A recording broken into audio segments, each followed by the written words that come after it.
2009 ला मावळ लोकसभा मतदारसंघ हा निर्माण झाला आणि याच लोकसभा मतदारसंघातून पहिला खासदार होण्याचा बहुमान दिवंगत गजानन बाबर यांना मिळाला।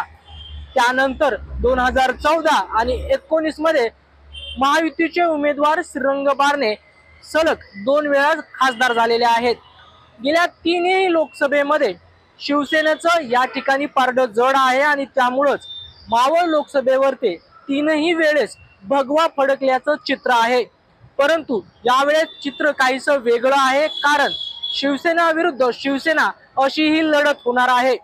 दरम्यान मावळ लोकसभा मतदारसंघामध्ये 25 लाख मतदार आहेत, तर घाटाखालचा आणि घाटावरचा असे 2 भाग या मतदारसंघामध्ये पाहायला मिळतात। घाटावर पिंपरी चिंचवड आणि मावळ विधानसभा आहेत, तर घाटाखाली कर्जत, पनवेल आणि उरण असं चित्र बघायला मिळतं। मावळ लोकसभा हा रायगड आणि पुणे जिल्ह्यात विभागलेला आहे आणि याच जिल्ह्यातून पुणे मुंबई द्रुतगती मार्ग असेल किंवा पुणे मुंबई जुना महामार्ग असेल तो जातो।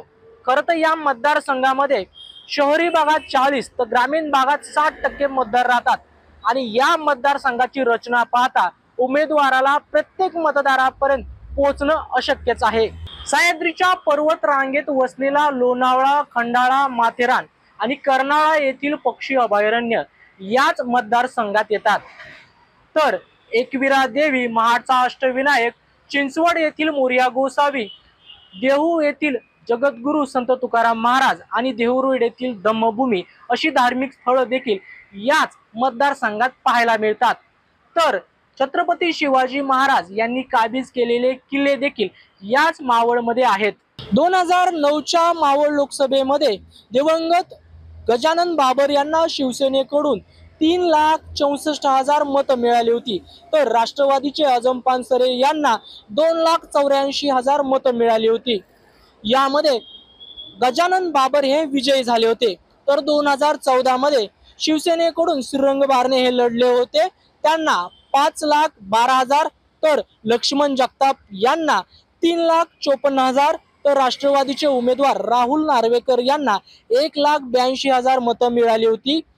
मावळ मधून दिवंगत आमदार लक्ष्मण जगताप हे अपक्ष लढले होते, त्यांना मनसे आणि शेकापचा पाठिंबा होता।